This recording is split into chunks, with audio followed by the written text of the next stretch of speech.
guys, it's me again, and here we go with the first of today's videos. Sorry it's so late, as I have been, I went to see family and all that.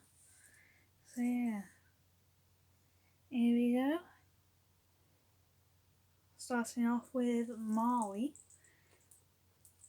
as they can express great pride in their ancestry, as due to a succession of ancient African empires like Ghana, Malinke, Songhai, that occupy the western African savannas, as these empires controlled Saharan trade, which were in touch with Mediterranean and Middle Eastern centres of civilization. As the Ghanaian Empire was dominated by the Soninke and Sarakori people, and centred in the area along the Malian-Mauritian frontier, and was a powerful trading state from about 700 to 1070 AD, as the Malinke Kingdom of Mali had its origins in the upper Niger River in the 11th century, expanding rapidly in the 13th century under the leadership of Sundiata Keita, and it reached its height about 1323 when it conquered Timbuktu and Gao. And thereafter the kingdom began to decline, and by the 15th century it controlled a small fraction of its former domain. And then the Songhai Empire expanded into power from the centre of Gao from 1465 to 1530, and its peak under Askia Mohammed I, and it encompassed the Hausa states as far as Kano in present-day Nigeria, and much of its territory had belonged to the Mali Empire in the west, and it was destroyed by the Moroccan invasion in 1591. As Timbuktu was a centre of the commerce and of the Islamic faith throughout the period, and priceless manuscripts from each epoch are still preserved in Timbuktu, as there are international donors making efforts to preserve the priceless manuscripts as part of Mali's cultural heritage, and as a result. And if you see the purple on my hand, it has me starting to revise for my criminal law exam. It's like I tried using a pen before to help me with like the thingy, but it kind of went kapoof over me before. So yeah, as I was filling in this for the second time, still the same thing, but still and then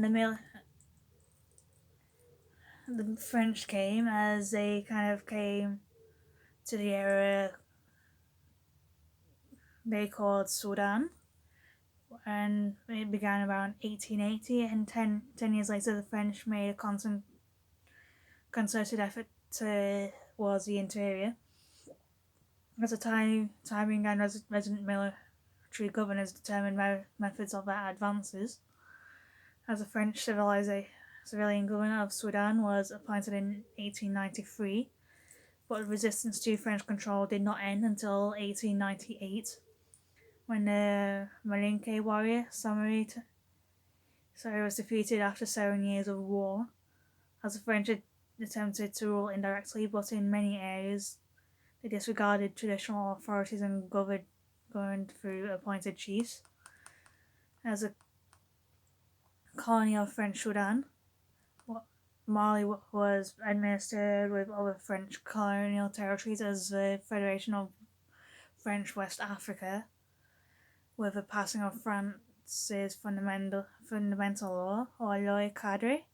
The Territorial Assembly obtained extensive power over internal affairs and was permitted to form a cabinet with executionary authority over matters within the Assembly's competence.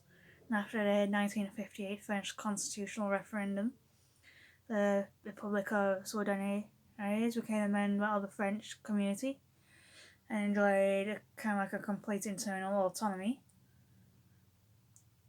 And in January of 1959, Sudan joined Senegal to form the Mali Federation. Sorry about that, I need a drink. Which became fully independent within the French community on the 12th of June 1960.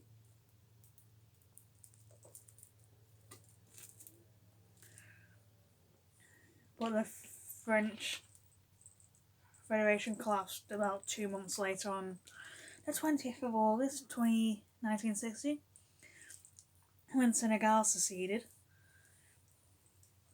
And on September the 22nd, Sudan proclaimed itself the Republic of Mali and withdrew from the French community. As President Madi Bouba Keïta, whose party Union Soudanaise Rassemblement Démocratique Africain, or RDA, Sudanese Union African Democratic Rally, had dominated pre-independence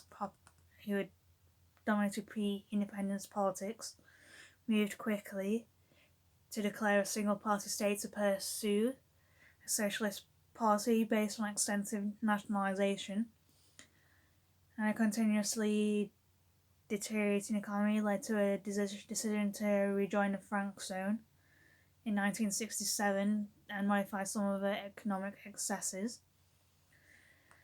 But on the 19th of November 1968, a group of young officers staged a bloodless coup and set up a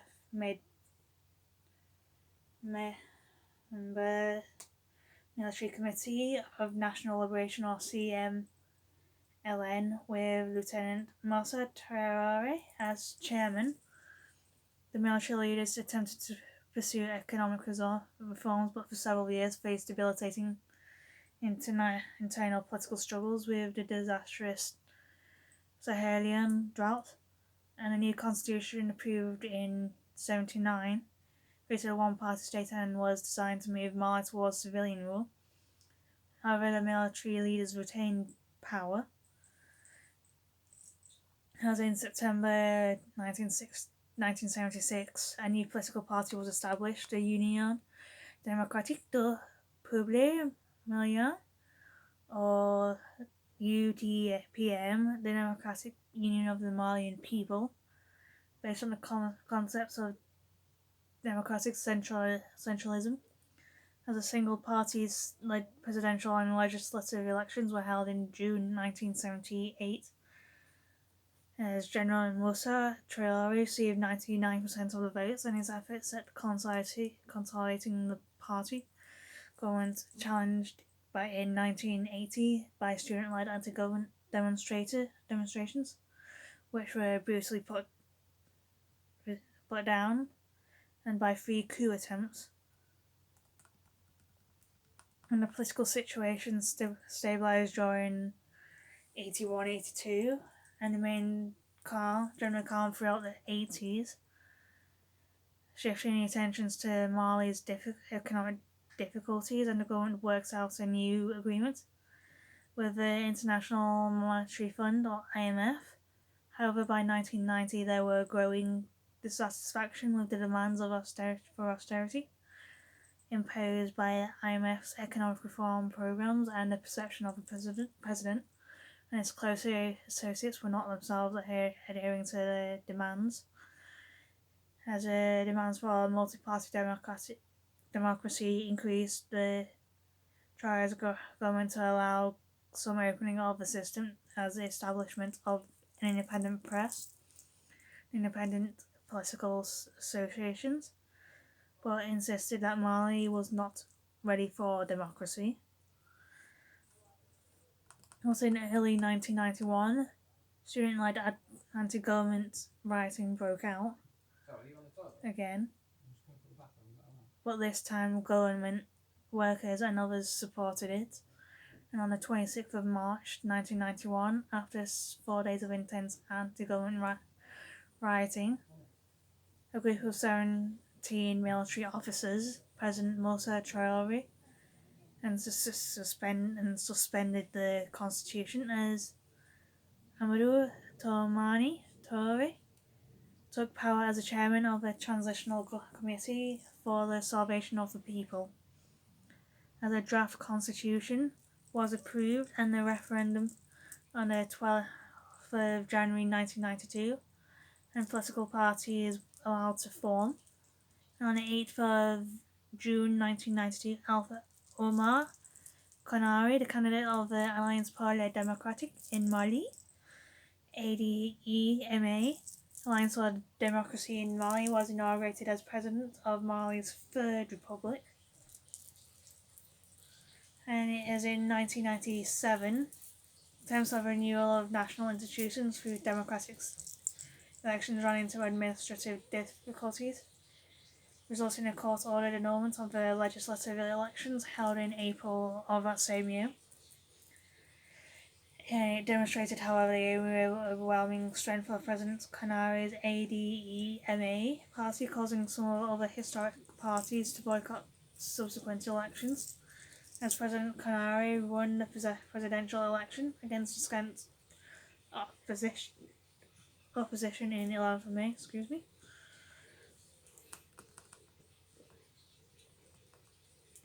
As general elections were organised in July 2002, as President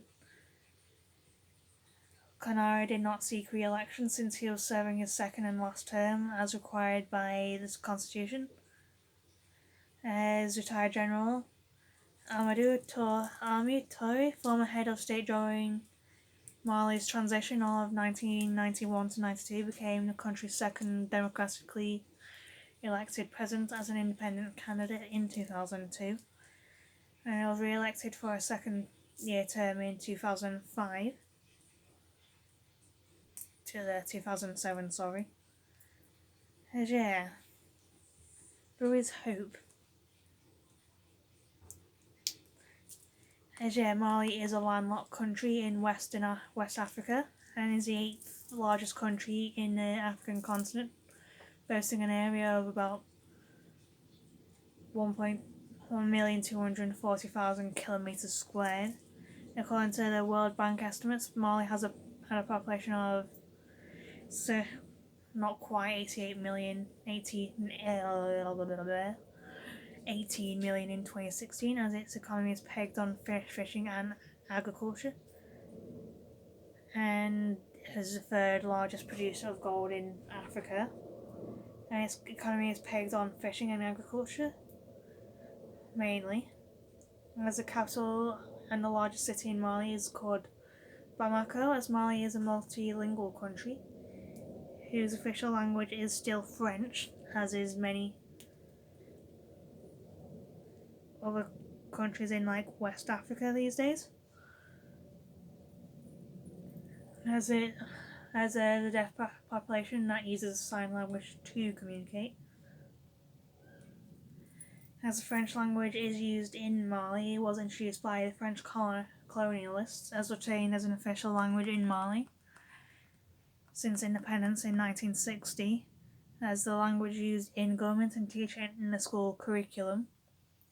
In the education sector, as its use in schools is a new policy which demands that Malian languages should be used to teach students in their first grades, and thereafter they can transition from their indigenous languages to French, as French is mostly spoken by people who live in urban areas like cities and all. And in most scenarios, French-speaking Malians acquire it as a second language. As for instance, in 1993, there was only 9,000 people who could speak French as a first language, and the rest of the population spoke the Malian language is as a first language. However, the number of French speakers as a first language has increased over the years. As there is some Malayan languages based on like the ethnic groups like the Mande Fula and Baltic, more in Songhai among many others, as the largest ethnic group in Mali is the Mande, which is about 50% of the total population. And on the other hand, the second largest Malayan ethnic group is the Fula, which is composed of 17% of the population. And there are 13 national languages spoken in Mali, including Bambara, Soninke, Hassania, Arabia, Bomo, as well as Fafila and many others.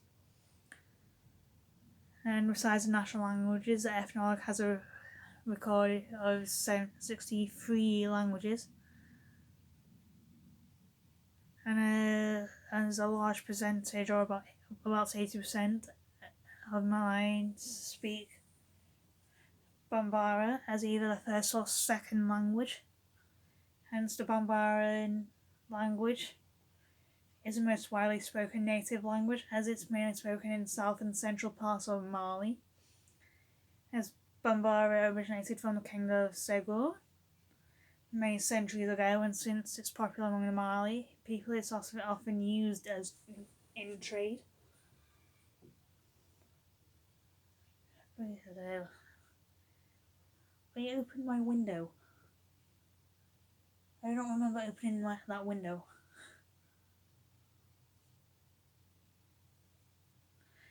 The deaf population in Mali use sign language to communicate with each other, as we use sign language to acquire formal education.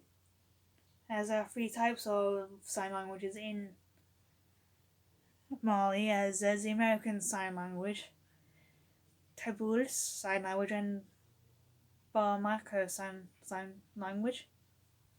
As the American Sign Language was introduced to Mali by an American missionary known as Andrew Forster, it's mostly used by the deaf population, threatening the Bamako Sign Language.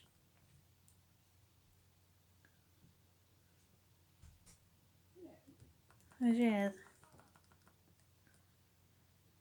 Moving on to legends, as Sundita Keita is the founder of the Mali Empire, as per se, and is popularly referred to as the Lion King, not to be confused with the Disney film. And prior to this, Sudanita was a king or chief of a small, obscure Mandinka tribe within the Ghana Empire, which was on a decline during the 13th century. The Sudanita seized the opportunity to increase his power and eventually subdued the Ghana Empire, turning it into one of his vassals. As much as we know about Sundita's life, it is derived from oral tradition, and is particularly one that is known as the Epic of Sundiata, and additionally written evidence about the ruler can be found in the writings of several Muslim travellers who visited Mali. And according to the Epic of Sundita, the founder of the Mali Empire was the son of a king or chief by the name of Magan Konfata, also known as Frako or Magan Kegu, meaning Magan the Handsome, and his second wife, Saragon Keju. As Magan's territory is said to have been located in the upper reaches of the Niger Delta, the northwestern corner of the country, known today as Guinea. The epic of prophecy was made which foretold the greatness which was achieved by Magan's descendants and the Mali Empire. So yeah, that is Mali for you. Yeah, bye for now.